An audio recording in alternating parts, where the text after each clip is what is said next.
내가 알고 있는 정보를 다른 사람에게 효과적으로 전달하려면 정보를 구조화해서 전달해야 돼요. 그러면 도대체 왜 정보를 구조화해야 될까?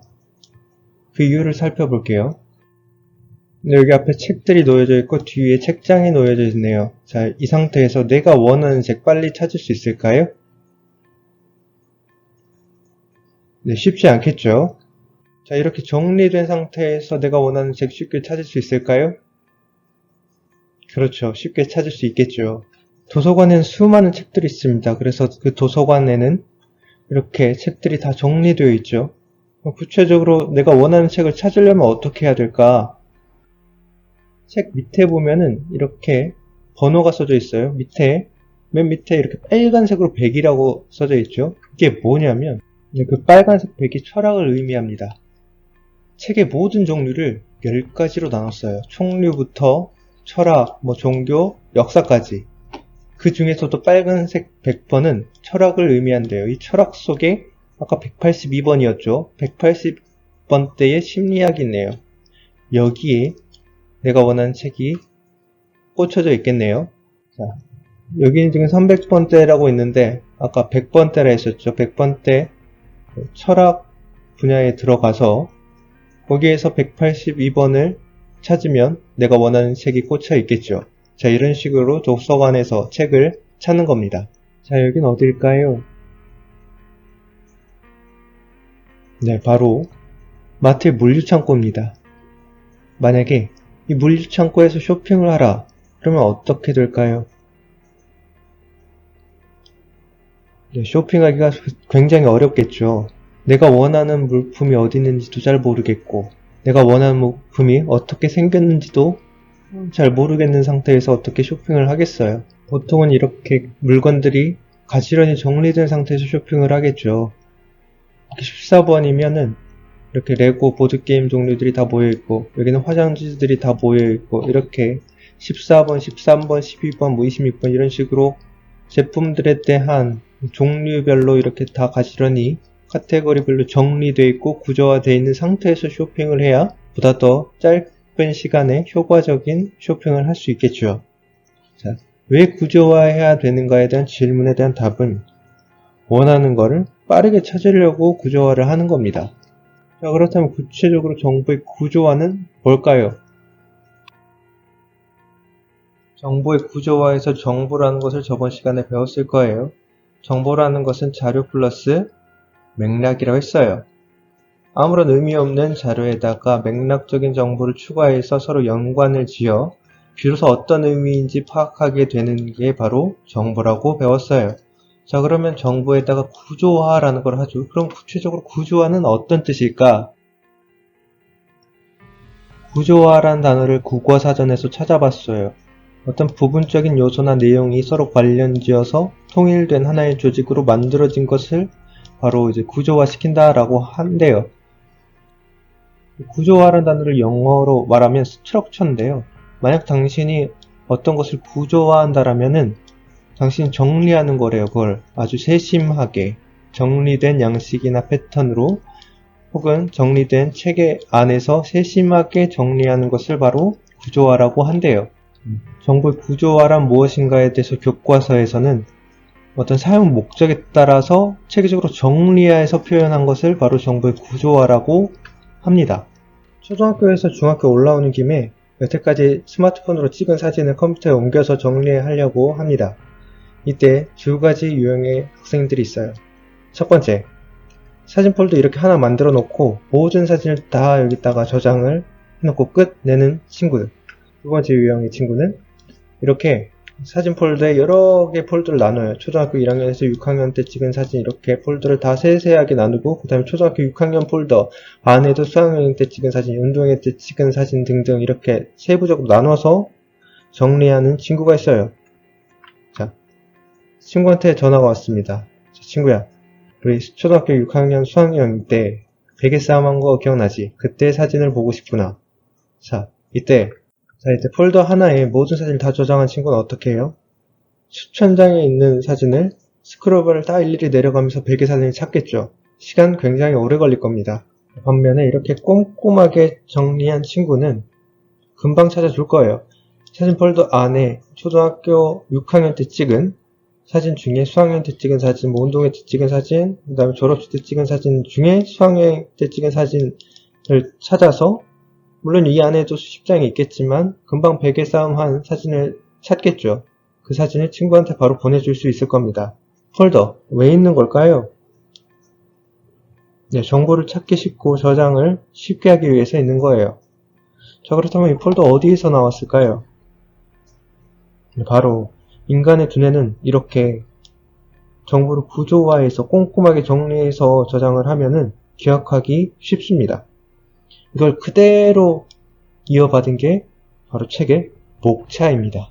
네, 여러분이 갖고 있는 교과서 앞에는 모양은 다르겠지만 그래도 이런 비슷한 목차들이 다 나와 있어요. 모든 책에는 다 있어요. 하지만 독자들은 잘 읽지 않죠. 자, 공부 잘하는 사람들의 경우에는 공부하다 가끔씩 앞에 넘어와서 이 목차를 본대요. 왜? 정보를 구조화해서 기억을 하려고요. 무조건 합격만 하는 공부만 한대요. 이분은 불과 몇 개월 만에 변호사 시험에 합격한 분이에요.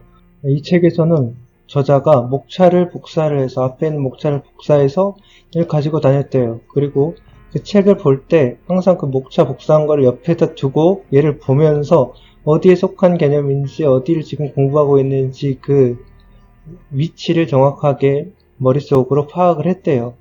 바로 이 과정이 정보의 구조화의 과정이죠. 스터디 코드라는 책이 있어요. 이 책에는 공부를 잘하는 비법을 공개한대요. 이 비법들 중에 하나가 바로 이렇게 목차를 바탕으로 도식화를 하는 것이 첫 번째 단계입니다. 다음 단계에서는 빨간색 펜으로 이 네모와 네모 사이에 어떤 관계가 있는지 간략하게 써놓는 거래요. 자, 예를 들어서 이 자료와 정보가 있어요. 얘가 두 개로 나뉘죠. 자료와 정보와 자료와 정보 표현은 어떤 관계가 있을까? 그리고 이 자료와 정보의 표현과 이 자료 정보의 분석은 분명히 차이가 있을 텐데 어떤 차이가 있죠?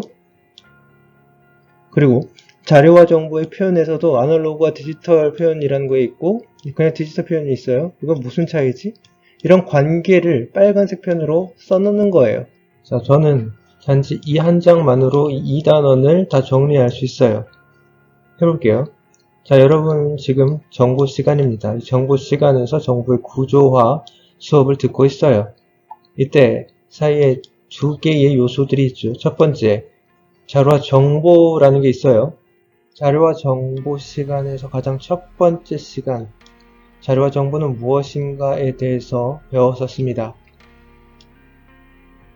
그러면 자료와 정보를 두 가지로 나눌 수 있겠죠. 첫째는 자료와 정보의 표현, 어떻게 컴퓨터는 세상을 이해하는지에 대한 단원이에요. 두 번째 단원은 인간의 입장에서 어떻게 효과적으로 정보를 전달할지에 대해서 자료와 정보를 분석한대요. 자, 첫 번째 이 자료와 정보의 표현에서는 아날로그와 디지털은 무엇인가 라는 수업에서 아날로그와 디지털 정보에 대해서 다뤘습니다. 아날로그는 인간이 이해할 수 있는 정보, 디지털 정보는 컴퓨터가 이해할 수 있는 정보라고 배웠어요. 자, 그 중에서도 컴퓨터는 디지털 정보만 이해하는데 모든 것을 0과 1로만 이해한다. 그래서 이 디지털 정보에서 조금 더 심화돼서 어떻게 구체적으로 컴퓨터가 세상을 이해하는지에 대해서 다음 시간에 배웠었죠. 컴퓨터는 어떻게 세상을 이해하는가 라는 수업에서 이 디지털 표현, 숫자는 어떻게 이해하는지, 문자는 어떻게 이해하는지, 그림은 어떻게 이해하는지, 그리고 소리까지 어떻게 컴퓨터가 이해하는지에 대해서 다루었었습니다. 두 번째, 자료와 정보의 분석에서는 사람들이 어떻게 효과적으로 정보를 전달할지에 대해서 고민하는 단원입니다. 분석을 하려면 먼저 자료를 수집하고 관리를 해야겠죠, 정보를. 그 다음에 가장 중요한 거, 이 정보를 어떻게 구조화할지에 대해서 오늘 이 시간에 배우게 되는 것입니다. 이 정보를 구조화해야지 효과적으로 정보를 전달할 수 있으니까요. 그러면 어떻게 구체적으로 정보를 구조화할 수 있을까에 대해서 배우도록 하겠습니다. 많은 방법들이 있습니다. 그 많은 방법에는 각자 목적에 맞게끔 구조화하는 것들이 있는데요. 다 같이 한번 살펴보죠. 정보를 구조화하는 데 있어서 가장 자세하게 표현할 수 있는 방법이 글입니다. 해리포터라는 책이 있습니다. 해리포터의 내용은 마법 학교에 다니는 주인공에 대한 얘기예요. 자, 작가는 이 마법 세계를 어떻게 하면 다른 사람에게 전달할 수 있을까, 효과적으로 전달할 수 있을까를 고민한 끝에 글이라는 매체를 선택했을 거예요. 왜? 글이라는 매체를 통해서 전달하면은 보다 그 판타지 세계를 더 자세하게 표현할 수 있으니까요. 네, 해리포터 책 역시 앞에 보면 목차가 있어요. 분명히 이 작가는 이렇게 목차의 소제목을 따는데 엄청난 시간을 투자했을 것이며 순서를 어떻게 바꿀 것인지에 대해서 굉장히 고민을 했을 거예요. 이 판타지 소설이란 내용 자체도 이렇게 목차가 있고 이야기의 틀이 있다는 거예요. 이렇게 정보를 구조화해서 독자들에게 자신의 이야기를 전달하는 것이죠. 그림으로 표현을 하면은 정보를 보다 더 쉽게 전달할 수 있습니다. 어린이들이 도서관에 가면은 가장 많이 몰려있는 곳이 바로 학습만화 코너랍니다. 하도 많이 몰려있어서 어떤 도서관에는 이렇게 학습만화 코너를 따로 꾸며서 장소를 마련해 놓은 곳이 있어요. 어린이 한 100명 중에 99명은 여기 몰려 있습니다. 나머지 1명은 글책을 읽는 학생인데요. 그 어린이는 자세히 살펴보면 한 10m 반경 이내에 엄마가 있을 거예요. 그 정도로 글책을 읽는데 어린이들이 어려움을 겪는다는 것입니다. 이런 어린이들을 위해서 정보를 가장 효과적으로 전달하기 위해서 표현한 게 바로 그림이죠. 네, 요즘은 성인들 대상으로 프로그래밍을 만화로 배우는 책도 있다네요. C까기? 프로그래밍 언어 중에 C 언어라는 게 있어요. 그 C 언어를 이렇게 그림으로 만화로 표현한 책도 있네요. 그 어려운 인공지능 안에 있는 머신러닝을 만화로 쉽게 배운다네요. 만화로 배우는 리눅스 시스템 관리. 리눅스 시스템 관리라는 어려운 개념도 만화라는 매체를 통해서 정보를 구조화해서 표현을 하면은 보다 독자력은 더 쉽게 정보를 전달받을 수 있다는 장점이 있습니다. 영상이라는 매체를 사용하면 더 흥미있게 정보를 전달할 수 있죠. 해리포터라는 소설의 다른 글을 읽지 못하는 혹은 시간이 없어서 책을 못 본 사람들에게 이렇게 짧은 시간에 많은 양의 스토리를 전달할 수 있죠. 시각적인 효과와 화려한 사운드까지 가미해서 보는 사람으로 하여금 더 그 내용에 흥미를 가질 수 있도록 전달하는 기법이 바로 영상으로 정보를 구조화해서 전달하는 방법입니다. 정보를 목록으로 표현해서 전달하는 기법이 있어요. 한 가지 조건으로 정보를 표현하는 정보의 구조화의 방법이죠. 목록이라는 것은 영어로 리스트예요. 목록이라는 것은 일정한 기준에 따라 순서대로 나열한 거예요. 이거는 그냥 글이에요. 글로 표현한 거예요. 라면의 조리법인데 물을 550cc를 끓인 후에 면과 분말, 건더기 넣고 4분에서 5분 끓이면 얼큰한 어떤 라면이 나올 것이다. 이런 조리법을 글로 표현한 거예요. 그런데 만약에 이거를 글을 목록으로 표현하면 더 쉽겠죠. 이렇게 1번, 2번, 3번으로 순서대로 나열을 한다면 글보다 효과적으로 이해하기 쉽겠죠. 이게 바로 목록입니다. 질문 하나 드릴게요. 자, 라면을 하나 끓이는데 물 550ml가 필요하대요. 자, 그러면 라면을 2개 끓이면 물 얼마가 필요할까요? 2배일까요? 자, 여기에 대한 답은 이따 뒤에서 설명드리겠습니다. 자, 여기 목록이 있어요. 한 가지 기준. 1층, 2층, 3층, 이렇게 층이라는 기준으로 이렇게 많은 정보들을 나열을 하고 있죠. 이게 바로 목록이에요. 표가 있습니다. 표라는 거는 두 가지로 표현한 겁니다. 표를 영어로 테이블이라고 합니다. 표를 국어사전에서 찾아봤어요.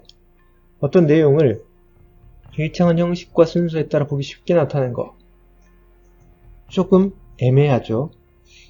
두 번째 설명이 맞습니다. 이 표라는 것은 어떤 사실들과 기호들의 집합을 쓰여진 건데 이게 나열된 거예요. 바로 세로인 열과 가로인 행으로. 여기 of facts and figures라는 말이 나오는데 얘는 수거예요. 어떤 의미냐면 정확하고 자세한 정보라는 의미예요. 어떤 사실과 기호들이 모여서 하나의 정확하고 자세한 정보라는 의미겠죠. 이렇게 정확하고 자세한 정보의 집합을 써 내려간 게 바로 표인데 바로 세로인 열과 가로인 행으로 이루어진 것이다. 예를 들어 이런 시간표가 있죠. 표에는 이렇게 세로로 이루어져 있죠. 얘를 묶음을 열이라고 불러요. 영어로는 컬럼이라고 하고 기둥이란 뜻에서 나왔대요. 그래서 이 1열, 2열, 3열, 4열, 5열, 6열, 7열 이런 식으로 세로로 읽어나가는 것을 열이라고 부릅니다. 반면에 이렇게 가로로 묶어서 읽는 것을 행이라고 하고 영어로는 row라고 불러요. 자, 여기 1행, 2행, 여기는 3행, 4행, 5행 네, 이런 식으로 나누는 게 바로 행이라는 거예요. 자, 이렇게 열과 행이라는 두 가지 기준으로 정보를 표현한 게 바로 표예요. 아까 선생님이 면 두 개를 끓이려면 물 몇 리터가 필요할까요? 라는 질문을 했었죠. 거기에 대한 답은 얘입니다. 단순히 두 배가 아니에요. 880ml예요. 네, 여기에 있는 정보는 라면 회사에 다니는 연구원이 돈을 받으면서 물의 양을 다르게 하면서 또 시간도 다 다르게 하면서 최적화된 양을 구한 거니까 믿을 만한 정보겠죠.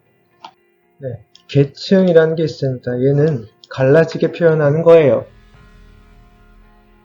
계층형이라는 것을 국어사전에서 찾아보면은 바로 상하, 위, 아래에 위계질서가 있게 표현한 형태예요.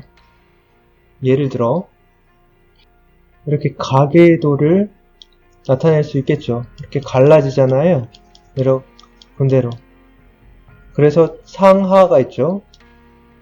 이게 밑에 있는 정보고 위에 있는 정보라면 위에 있는 정보에서 밑에 있는 정보로 갈라지면서 표현이 되죠. 여러분들은 올해 10월 첫째 날에 이 정보를 활용해야겠죠. 자, 내가 있습니다. 여기에 아버지가 있고 어머니가 있어요. 아버지의 누나가 되는 분의 남편을 보통 고모부라고 부르는데 자, 올해는 특별히 그분께 절할 때 백부님 절 받으십시오. 보통 외삼촌이라고 부르죠. 어머니의 형제인 부분을 삼촌이라고 내 입장에서 부르는데 외숙 절 받으십시오. 이런 식으로 하면은 뭔가 작년보다는 조금 달라지지 않을까. 계층형 가장 위에 있는 정보와 밑에 있는 정보를 이렇게 나누어서 갈라지게끔 표현한 게 바로 계층형이라고 했어요. 청와대 구조도입니다. 대통령이 가장 위에 있는 상위에 있는 정보겠고 그 밑에 뭐 국무총리가 있고 저 밑에 그 교육부가 있네요. 이런 식으로 계층화돼서 한눈에 알아보고 쉽게 표현하는 정보의 구조화 방법도 있습니다. 여러분 폴더도 그렇게 계층으로 갈라지게 표현이 되어 있어요. 컴퓨터 내 PC 보시면 내 PC 안에 상위라는 그 내 PC 밑에 하위에 로컬 C 드라이브가 있어요. 그 밑에 여러분의 뭐 프로그램들이 다양하게 있죠. 이렇게 상위와 하위로 갈라지게끔 표현이 된 거가 바로 컴퓨팅 시스템의 구조, 기본적인 구조예요. 이게 바로 계층적으로 되어 있다라고 부르죠. 자, 여러분이 지금 정보의 구조화를 배우고 있는데 여러분이 배우는 모든 과목에 이렇게 계층적으로 갈라지게 되어 있어요. 계층적으로 구성이 되어 있어요. 여러분들이 배우는 모든 교육은 그렇게 계획되고 구성이 되어 있습니다.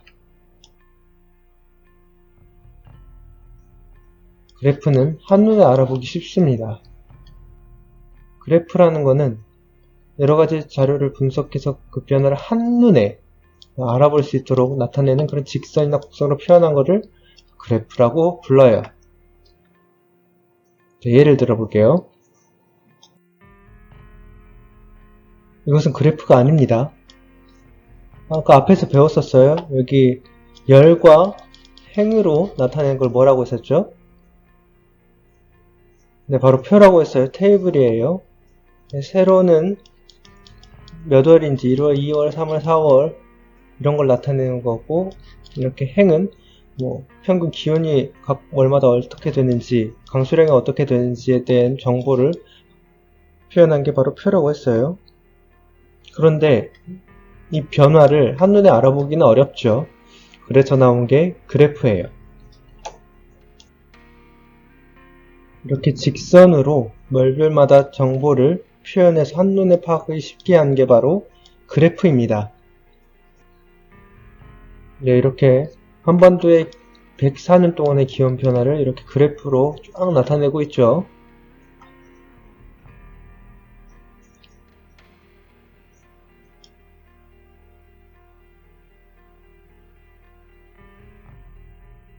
앞에서 복잡하게 막 그려진 그 그래프들을 한눈에 알아보기 쉽도록 그래프를 또 하나의 그래프로 표현을 할 수 있어요.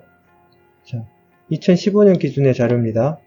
이때는 14.2도였는데 이 2015년으로부터 104년 전에는 1912년에는 11.8도였었대요. 그래서 그때부터 지금까지는 아니고 2015년도까지 이렇게 기온 변화를 거쳤대요. 이것을 한눈에 우리가 파악하기 쉽도록 표현한 게 바로 그래프라는 겁니다. 8번째, 마인드맵이라는 건데요. 이 마인드맵이라는 거는 많은 정보를 한면에 표현하는 방식을 마인드맵이라고 부릅니다. 마인드맵이라는 거는 마음속에 지도를 그리듯이 줄거리를 이해하면서 정리하는 방법인데, 다이어그램 방식의 그런 아이디어를 표현하는 방법이래요.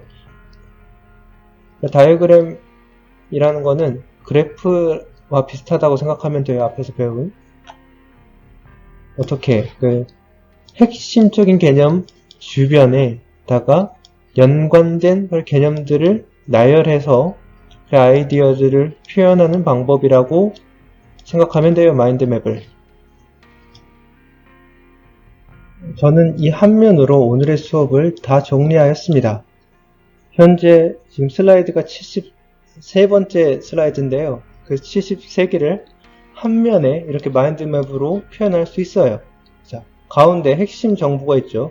핵심 정보를 기준으로 주변에다가 여러가지 정보를 그림처럼 이렇게 나열한 것을 바로 마인드맵이라고 불러요. 자, 이 마인드맵을 보고 저는 오늘 수업을 다 정리할 수 있어요. 자, 정보의 구조화라는 것이 뭔지를 전 수업을 했어야 했어요. 그래서 이 정보의 구조화를 어떻게 설명을 할까? 일단 왜 이 정보 구조화를 해야 되는지를 알아야겠죠. 두 번째, 그럼 구체적으로 정보의 구조화가 뭔지를 알려줘야겠죠. 세 번째, 이 정보의 구조화를 어떻게 하는지를 알려줘야겠죠. 어떻게 정보를 구조화해야 되는지에 대해서 8번째가 바로 지금 여러분들이 듣고 있는 마인드맵인 거예요. 자, 한번 정리해 볼게요.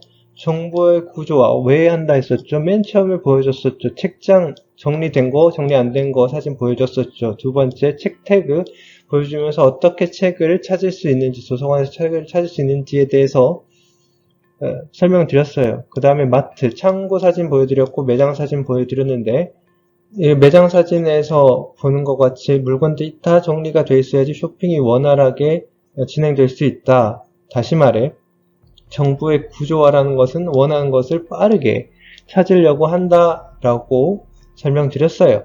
구체적으로 정보의 구조화라는 게 뭔지, 정보가 뭔지 알아야겠죠. 이제 자료에다가 맥락을 더해서 어떤 의미를 갖게 하는 것을 바로 정보라고 했었고, 그 다음에 구조화라는 것을 배웠었죠. 구조화라는 것은 국어사전에서 하나로 통일된 것을 의미한다. 영영사전에서 정리한다. 세밀하게 정리한다. 그 다음에 교과서에는 어떤 특정한 목적을 위해서 정리한 것을 바로 정보의 구조화라고 정의를 했었죠. 예를 들었었죠. 수학여행 사전 어떻게 찾는지 그 폴더 예 들으면서 설명을 드렸어요. 그 다음에 나는 무조건 합격하는 공부만 한다라는 책에 대해서도 잠깐 언급을 했었고, 그 다음에 세 번째 스터디 코드라는 책 소개해 주면서 그 정보라는 과목을 어떻게 구조화했는지에 대해 예시를 드렸었죠. 세 번째 어떻게 정보 구조화를 해야 되는지 대략적으로 8개가 방법이 있는데 맨 첫 번째 글을 설명드렸어요. 더 자세하게 표현하기 위해서는 글이라는 정보로 구조화해서 표현해야지 더 효과적이다라고 했어요. 해리포터라는 소설을 예를 들었었죠.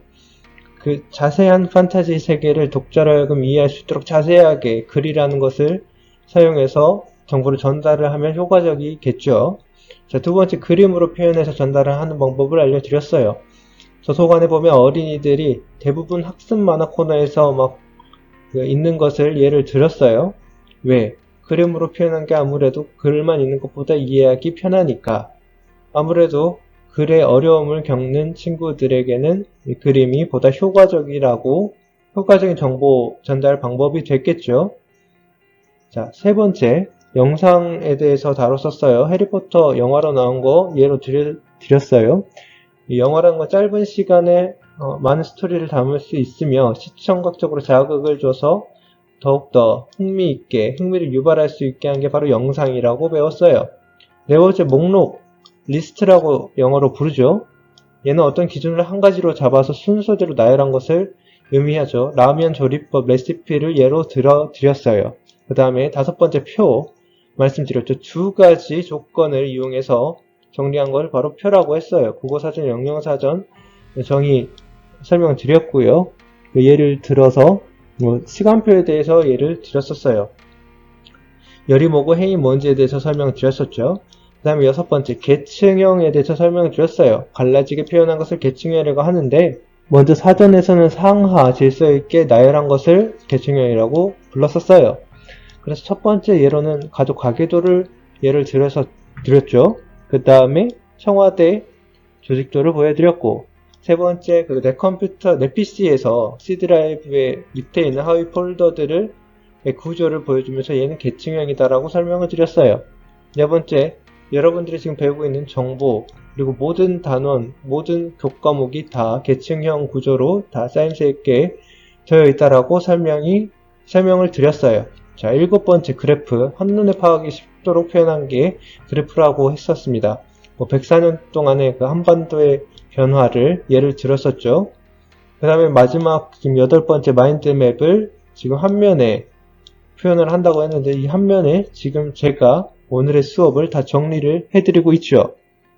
자, 이처럼 마인드맵은 한면에 많은 정보를, 많은 아이디어를 요약해서 보기 쉽게 그려낼 수 있어요. 물론 이걸 보는 거는 그린 사람 위주로 볼 수 있다라는 단점이 있지만 한번 그려놓으면 이거 그려놓으면 어떻게 돼요? 정리가 훨씬 더 잘 되죠.